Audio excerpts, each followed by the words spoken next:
Right, today's video is going to be called Do We Need to Bench Press to Build a Big Chest?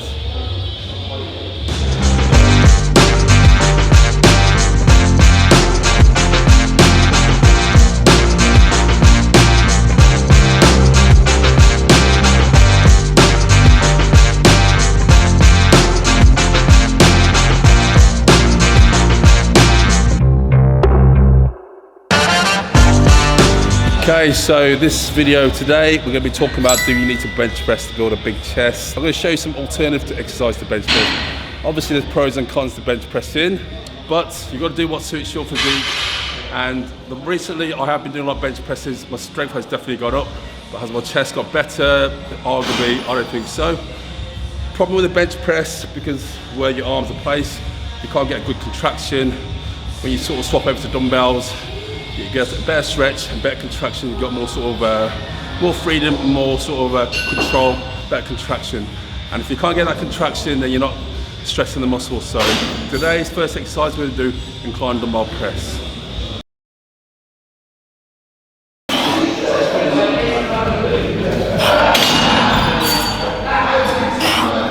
Chest is getting pumped. I always think incline is the best compound to start on chest, whether it be barbell incline, Smith incline, dumbbell incline. Sure, incline what makes your chest look the biggest. Give me a couple tips when you're doing incline dumbbell press. So when I'm doing incline dumbbell press, I always like to feel the weight coming down. I like to make sure there's some tension there instead of just dropping the weight thinking of working on getting it back up. To feel the tension on the way down, give it that little 1 second pause at the bottom if I can, then get it back up again. If I can't do it on the heavier weight, obviously I'll do it on the lighter weight, but always, even on the heavier weights, I will still try and maintain my form, try and maintain that tension. I see too many guys in the gym, whether they're doing flat, incline, dropping the weight, and then just trying to power it back up. It's not all about that. That's not just going to build your chest up, that's not going to build your strength up. Nice and slow is the key. And that's how you're going to injure yourself. And that's what I try and tell people when I see them doing that you're really not going to get anything out of that. Full range of motion as well. Full range of motion. I've got very long arms, so it's a bit of a way for me to go up and down, up and down. So if I'm going 3/4 of the way up, there is a reason for that for me. I'm trying to just work on the contraction. I'm trying to get it, instead of getting all the way up. If you've got shorter arms, there's no excuse for you to be doing half rep, 3/4. It needs to be coming to your chest. And I see too many people, it's about this much off their chest when they're pressing it. Again, you're not going to get the full benefits as you would if you just lighten the weight a little bit and come down all the way and get the full range of motion on the way. So with incline dumbbell press, not gonna lie, I do struggle to get that mind to muscle connection, mainly because my sort of shoulders are very dominant. So when I do any sort of kind of pressing, that does like 70% of the work. So I have to really sort of slow moving down and get that connection into my chest. I don't think I'll go heavier than 40. I think 40 is sort of the maximum weight without sacrificing form. But any heavier, I'll start using shoulders and triceps too much. So aim is to keep the tension on the chest and to keep the form as perfect as possible.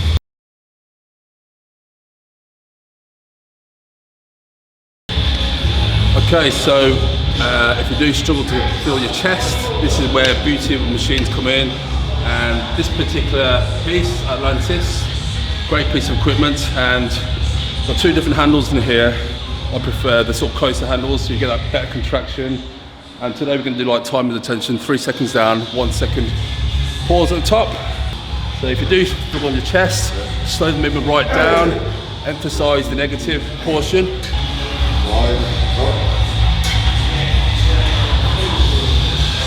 Come on.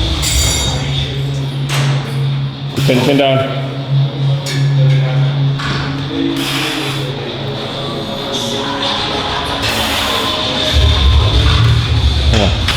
Okay, another little tip is the chest should be the highest point. It's just like rounding your shoulders forward. Your shoulders be activated first, less chest, so keep the chest as high as possible.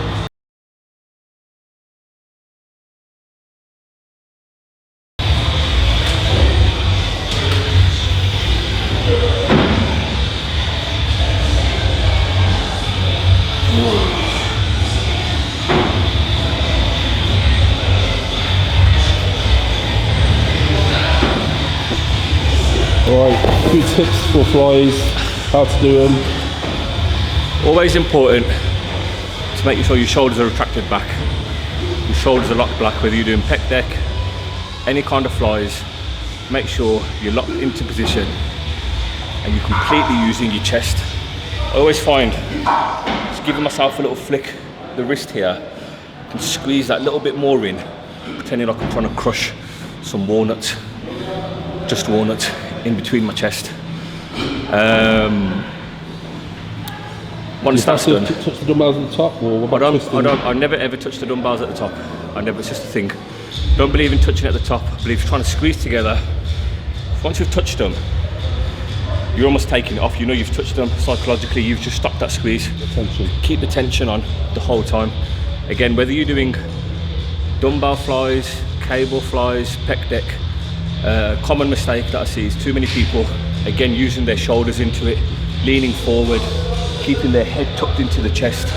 It's one tip that I picked up off a particular 7-time Olympia, is to always keep your head up and allow all that movement to come. So when you're bringing it forward, just chest, only chest, shouldn't feel your shoulders at all, and keep it back. Your shoulders will stay in the same position the whole time. More tension, the better, as long as you can do as many reps with that tension as possible. It's okay, in my opinion, to get the last 3 or 4 out a little bit quicker. Your shoulders are not moving, shoulders are not in play here, all chest.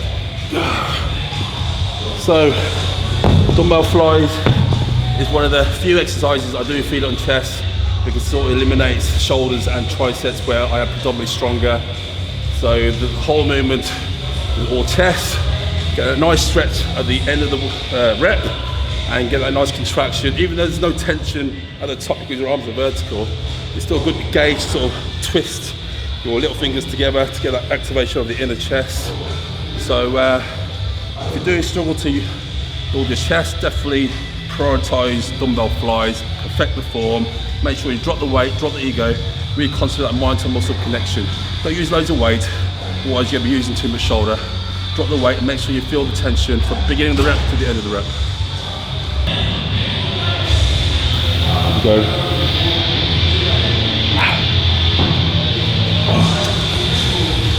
Another tip I would give to people, especially newbies in the gym or people just starting their journey, is to focus on the very basic exercises first. There's too many people out there, social media influencers, a lot of people out there on your Instagram, on your Snapchat, on your Facebook, whatever, and they're all doing different exercises, trying to reinvent the wheel.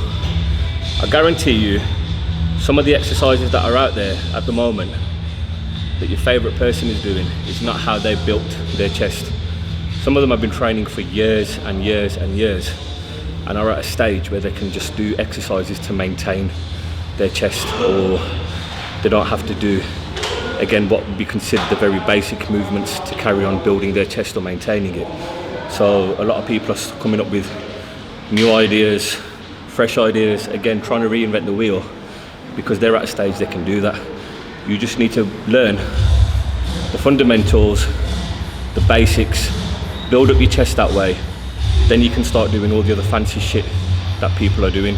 Once you can start moving weight with great form, and you're ready to go to that next level, again, you're ready to go to a place where you can just start maintaining your chest and trying these different exercises, then do that. But first, always build the foundations with the very basic exercises first.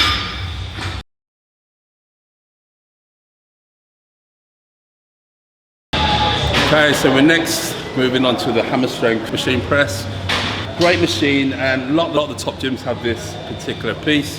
And something about it, I don't know if it's the angle, the biomechanics, but it does stretch the chest and really hit the upper chest hard.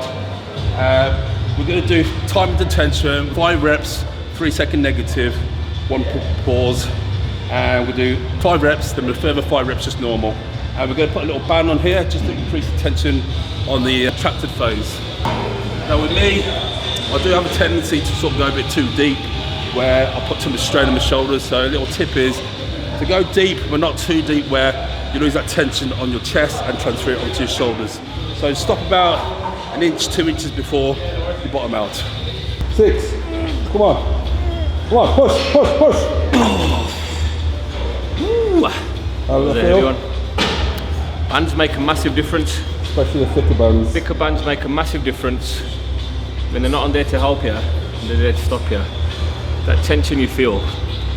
It's like opening another place, isn't it? And I'm not used to doing any kind of press with bands as a resistance. I normally just like to load up a bit more weight. But that I think I'm going to keep in my routine for a while, because I do quite like the tension on that one. So yeah, give that a go as well.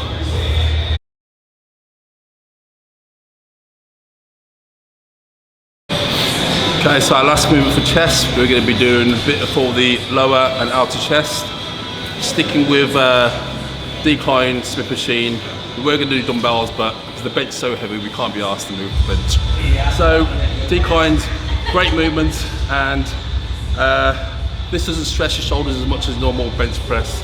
So the key is to really get that stretch, keep your elbows sort of flared on this movement, and we'll get that stretch. Same again, keep your chest nice and high. Again, that contraction at the top, and same again, we're going to do time and tension, 5 reps, 3-second negative, then 5 normal reps, so 10 reps. Easy one. Yep. Okay, so I am pretty strong in this exercise, so the temptation is there to go a lot heavier, but I want to keep the tension on my chest, so I will probably go 10 kilos aside. Like I said, I want to keep the tension on my chest and less on the shoulders. When you start getting 3 to 4 plates, you're just lifting the weight for ego, and he's not necessarily putting stress on the chest, so bear that in mind. Okay, so thanks for watching the video, and hope you took away a few of the tips and tricks I've shown you today. And just goes to prove you don't have to do flat barbell bench press to build a big chest. So take away a few of the exercises that we've shown you today and incorporate in your future workout. But for now, see you soon.